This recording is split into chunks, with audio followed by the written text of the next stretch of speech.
Welcome to Desk Geek. So today there's been a bunch of announcements and news about a service called Beam. Now, honestly, I never heard about Beam before today, but when the news was all over my feeds, I thought, well, let me go take a look and see what this is about. Now, if you're already into Twitch, then Beam will be a very familiar theme to you. It's basically a variant of Twitch, except Beam is owned now by Microsoft. Microsoft purchased Beam and has now put this platform into place to watch gamers game and interact with the community.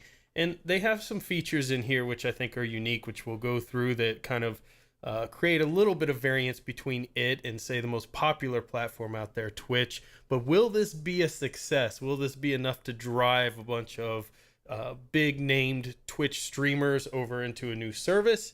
And how does this really compare in the ecosystem here of, you've got Twitch now, you have YouTube gaming, you've got Beam, maybe there's some other variants out there as well. And does this one going to do anything special out there? Now, with YouTube gaming, I don't expect much to really ever happen there, because frankly, and I'm not trying to be negative here, but it's just the fact is, anytime Google does something, it's generally half-baked. And YouTube gaming kind of came out and they're like, look, we got a gaming streaming service too. There it is. Hope you enjoy it.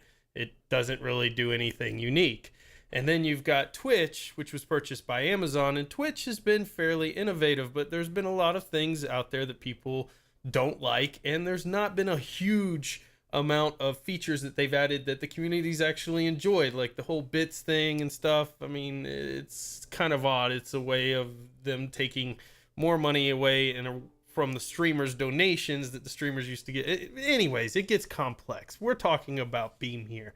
So as you can see right away, you've got a follow button, which everybody gets, and you have a sub button, which not everybody gets. You have to be partnered, just like Twitch, in order to get your sub button. I thought it would be really interesting if a service had come out and didn't require you to have a certain amount of viewers or streamers in order for you to have a sub button, didn't require you to be partnered. So kind of using a YouTube-like mentality where everybody can at least apply for a partnership and have ad revenue right from the start. You don't have to build your audience first, but they didn't. And in fact, if we go here, they have some items of what they look for in their partners.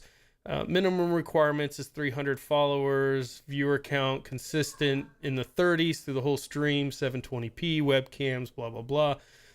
They recommend you having 10,000 followers, 50 concurrent viewers in chat, and 50,000 here in their video platform. So very similar to probably what you expect with Twitch. I've never been partnered in Twitch, so I don't know all of the details behind it. I hear it used to be pretty easy, now it's pretty hard.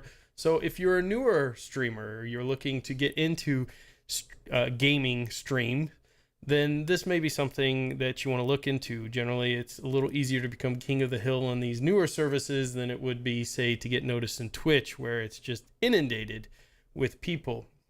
So looking at the interface, very similar to what you would expect with Twitch. I think it's a nice interface. You've got browse, learn more, developers, community, all streamers up and coming, following in teams. This is built into Xbox now. So if you have an Xbox and you have a Kinect, you can stream with a webcam using the Kinect as your webcam. If you don't have Kinect, then I don't think you can use external webcams, but you can always connect your system through OBS or XSplit and use your PC as the interface and use your webcam like I am now, or like you would with Twitch.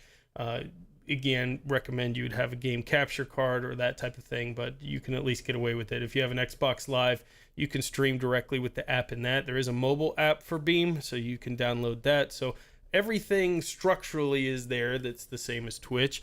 I do like the up and coming section, so you can find new streamers that have lower views. It's a nice quick way to be able to see some new talent out there. You've got your featured section, very similar to Twitch when you first log on, where it just features a couple of popular streamers that they're wanting to get your attention to.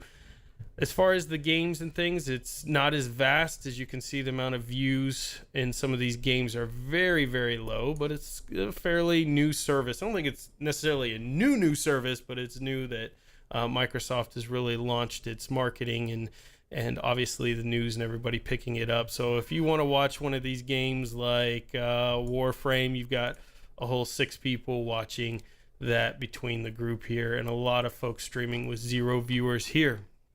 So again, this is something that you can get into from the ground up. Now, one of the things I like is that they're trying to create more interface or more interaction with the games and the users and the content. So for every 5 minutes you watch, you earn some XP, and then you earn sparks each minute you watch. And these sparks can be used to interact with streamers. And so let me go and see who I'm following. I found this individual, Rocket Bear. He seems to be kind of popular, at least in this format here. Let me go ahead and mute that. And he does a really good job interacting. And you can see I can play some sound effects in his stream by using some of the spark points that I've earned. So I can make noises and kind of create interactions, and it times those out after individuals use them so people aren't just spamming it nonstop. And I thought that was pretty creative. The other unique thing about Beam is that it's real time. At least most of the streams can be set up that way. And what that allows, and they're using like a UDP type connection in order to establish that. So you don't have that 15-second delay. So when somebody subs or plays a sound, you hear and see the immediate reaction of the individual streaming, which I think is pretty unique in comparison to Twitch, which you're going to have that 15-20-second delay before they even react to a donation or a sub or something along those lines. As far as customization goes in your profile, everybody automatically has this managed channel, analytics, your level. You can obviously change your information. Let's go to my channel here, and you can see I can set up social streams. I can have messages set up for if people host me, what it says in the stream, tell people about myself, change my pictures, video on demand section here.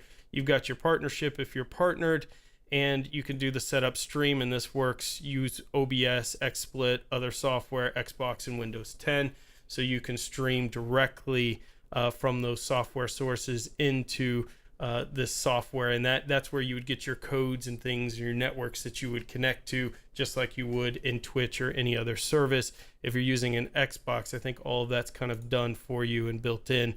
So pretty good option there if you're an Xbox user. If you're new into streaming, got some interesting things that you can play with. What else is unique on this platform? Well, let's go to learn more. So visual controls. Streamers to involve viewers in their gameplay no matter what they're playing. So you can do things in certain games where they can, the viewers can tell you what weapons to use and kind of interact real time playing the game in essence in some ways with you, or putting restrictions or bonuses in there for you, which is pretty cool. This is their real time streaming protocol.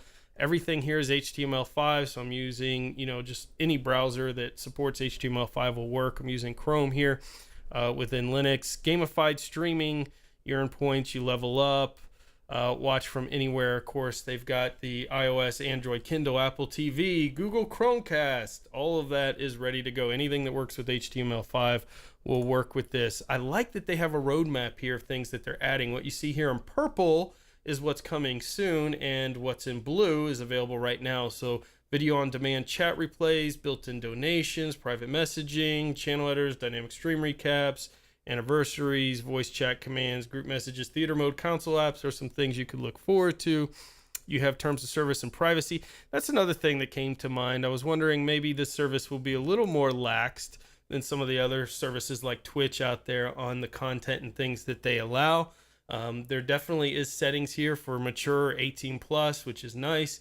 I think there should be adult sections for gaming where people can use the language and do things that they want without, it would be nice to have the adult sectioned out and not have the kids be able to easily get in there or worry about them being offended by your content. So they've thought about that and they've put those restrictions in place.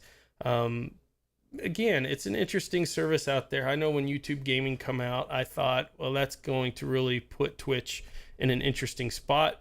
Google has a lot of funds that they could throw behind it, a lot of experience. I don't think YouTube Gaming's really gone too far as competition for Twitch goes. Microsoft obviously has a lot of relationships with gaming companies and things out there so that they could leverage making sure that games have certain content that allow users to interact with their streamers and create more of an interactive experience, which I think could be really unique. And as always, anytime there's competition, that's a good thing. It can only improve Twitch from there. So if you haven't already, go check out Beam. Take a look at it. Let me know what you think in the comments below. Is this going to be good competition for Twitch, or is it going to fall flat on its face? You decide. And until next time, get out there and fill your brains.